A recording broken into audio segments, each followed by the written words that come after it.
Hello YouTube, here's the my accessorize series part 2, and what I've chose to do as the second one is the Oppo, and I'm going to leave the Panasonic T220 as my third in the series. There you go, there's the instruction manual for it. With this Oppo you get a book rather than like a pamphlet or a extended leaflet. You actually get a book with it and a spine, with a proper spine. Now there is an existing video on my channel called My Oppo and I, or just Oppo and I, or The Oppo and I, My Oppo and I, My Oppo and I think it's called, and it's on the channel, and it's an unboxing basically, where I unbox it. So you can see all the packaging in greater detail, yeah? But this one I'm going to concentrate on just generally my overview of how I perceive it and how I think it works as a player generally, after I've had it for probably a year now. I'm going to keep this as brief as possible. I've only got 15 minutes to do this, but just to say, the first thing which stands out is that you get a booklet, an actual booklet, rather than, as I say, an extended pamphlet or a leaflet with instructions. It's actually a proper book you can put on your bookshelf, actually on your shelf, which I do. I keep it here. Say hello, Tia. Hello. I actually keep it here on my shelf there. It actually makes for an attractive addition to your bookshelf. I think it does anyway. Right, okay, the Oppo. What I've done is I've managed to get my lazy arse together. And remember, if you look back at my TV review update, I said basically that I showed in the video, you can see where I had like a little stool here, with the Oppo stood on the stool. This is why I've chose the Oppo over the Panasonic T220 as my second in the series, because I have to mention this first before I proceed with my series of accessorize. So I thought I may as well do the Oppo as my second. I had the Oppo, as you saw, I digress in that, get back to what I was saying. The Oppo was stood on a stool here, and I was saying that how I had to get my lazy arse into gear and get it off the stool and put it in with my separates, basically to make more room in my living room for myself. And I have done. I finally got my lazy arse around to doing it. It's not here anymore, as you can see. It's not stood there anymore. And what I've done in said video, my update for my TV, I said I was going to put it in here amongst my separates, yeah, and take out the old FM tuner, which was like really tall and old, but it worked. It was solid. And to make room for the Oppo. But instead of doing that, and I'll go into greater detail about, as you can see, the tuner, FM tuner is no longer there. I've put a slimmer FM tuner in. I'll go into greater detail about that when I talk about the T220, the Panasonic T220, as the third of my series in this accessorize series, yeah? I'll go into greater detail about that arrangement then. But for now, what I've done, instead of putting it in there like I said I would, I've put it here underneath the Sony, my Sony AV system. I've actually put it underneath, and if you watch back, you can remember I had the cable box above the AV, the Sony AV. What I've done to make room for the Oppo to sit underneath the Sony, I've shoved that cable box in with the separates there on top, and it's all worked out fine. I'll go into greater detail about that when, as I say, when I do part 3 in this series, when I talk about the Panasonic T220, yeah? Right, the Oppo. I find it, I've put it here, and it sits fabulous here. It sits great, looks great, wonderful. It actually brings a new dimension to the Oppo.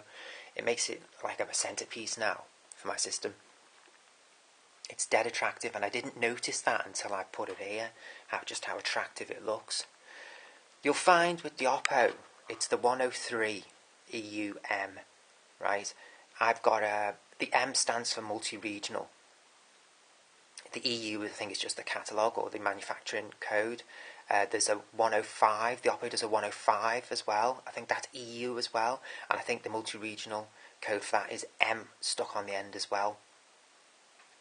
The Oppo 103 EUM, which you see here, is generic to the 105, which I've just mentioned, except for one thing.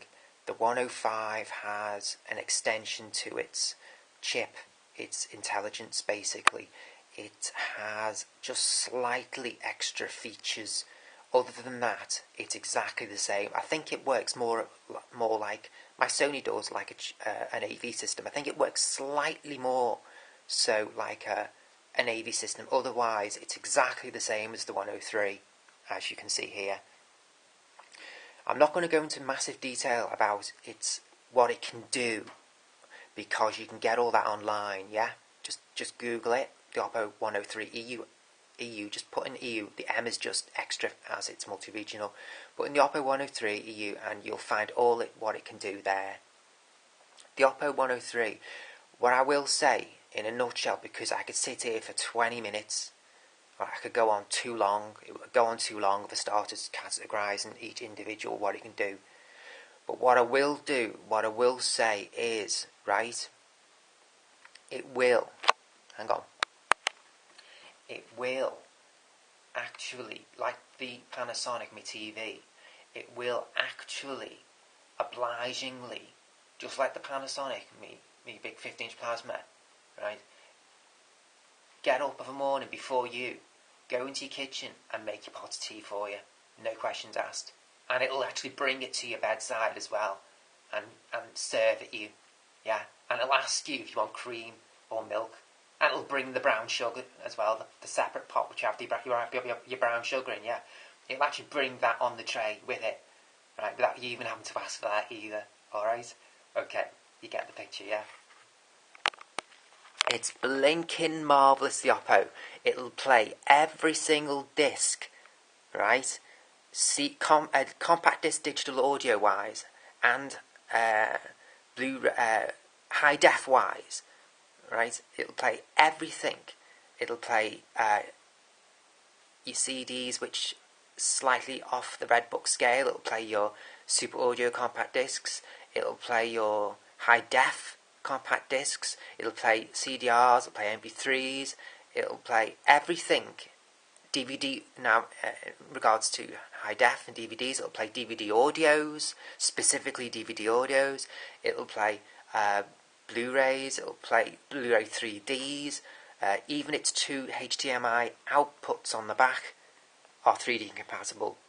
Its HDMI input, because it does still work as a tuner, it's compatible with everything. It outputs. Its input will digest all kinds of high def audio and video, whereas I'm saying for the Sony, its inputs did not recognise such. The Oppo is, other than the fact that it doesn't have an actual amp in it like the Sony does to allow you to attach your speakers to it, it's actually better than the Sony. Other than that fact, it's better because it does have 7.1 individual analog outputs, extension on plugins on the back, and you'll see all that what I've just said in my Oppo and I video, where I actually show you the back of it, so you can see what I've just said. Yeah, it'll literally do everything. What stands at this machine out, other than the other things, right, of similar quality and value, is the fact that it has the biggest deal, yeah, which makes the worth its money, is the fact that it can, the 3D discs, it will actually break the bar on them. so you can alter the aspect ratio of a 3D image. Okay, the Sony I've got there can't, and briefly the Panasonic PT220, I think it is, which I will go into in my third video for the series, that can't break the aspect ratio lock, which you get on all 3D discs. That can't even. The Oppo can. It does. You can, and it doesn't just alter aspect ratio. It doesn't have just like 1 or 2 or 3 standard push button aspect ratio alteration facility to it. It has numerous. It has 6 or 7 where you can actually out the image and then alter it. You can stretch it so you don't lose the left or right to a 235 image. You can actually just heighten it, stretch it, the top and bottom. You can manipulate the image in all kinds of ways, and that's what stands this Oppo out other than and over the Sony and the PT220. This one's just like, it's just absolutely fabulous. Okay, right, before I start going all camp and losing it, I'm going to exit there. Well, I think I'm ahead. That's the Oppo, second in my series, second of 3 in accessorize, my accessorize series. The Oppo, as I say, check out my Oppo and I. That's on the channel existing still, where you can see where I unbox it and the back with everything. And check it out online, Oppo 103 EU online, where you can easily get all its what it can do, its workings, etc. I'm trying to think. Well, in regards to its image, the Oppo, no, it generally has a very good laser. It generally has a very good colour palette. It generally, I would give its laser, in regards to how it reads an image, I would give it a so-so, 50-50. I won't say under the fence. Yeah, it's not mega, like I was saying about the Sony. The Sony's very good for colour, has a very good, especially a very good colour palette. I would say the Oppo wasn't. It was. I would say in regards to its laser, yeah, it does not. Like the blacks don't stand out. Its colour palette doesn't stand out, but it doesn't. On the other hand, detract. It doesn't actually. It doesn't actually make you think, oh, it's not very good either. I would say in regards to its image, how the laser interprets the video, yeah, not negative, and not particularly positive, but still well worth the crack. As I say, it'll even bring you the brown sugar to your bedside. For its money, I paid £600. That's probably $1,000 US. Worth it. I will take this Oppo to my grave with me. I will insist it sat next to me. It lay next to me in my grave. I can't say enough. I don't think I can say any more in regards to the Oppo, to be honest with you. Other than that, well, okay.